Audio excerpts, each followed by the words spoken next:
Arestado ang tatlong individual na hinihinalang sangkot sa pang-hold up sa Quezon, Isabela matapos ang isinagawang hot pursuit operation ng mga operatiba madaling araw kahapon, 16 ng Marso.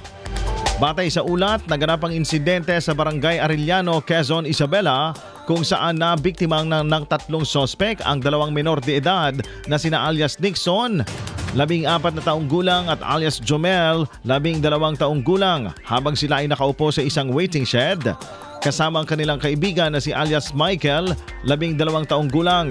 Ayon sa pulisya, dumating ang isang motorsiklo na may sakay na tatlong lalaki at nagdeklara ng hold up ang dalawang backrider kasabay ng paglalabas ng patalim. Kinuha ng mga sospek ang dalawang cellphone ng mga biktima na tinatayang nagkakahalagang 20,000 piso. Agad na nagsagawa ng flash alarm at hot pursuit operation ang Quezon Mobile Police Station, katuwang ang Malig Police Station matapos i-report ang insidente.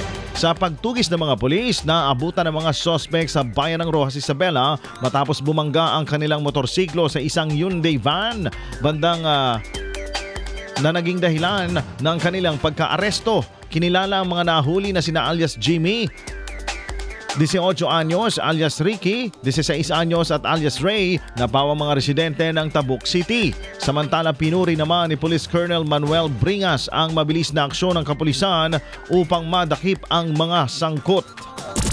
IFM News.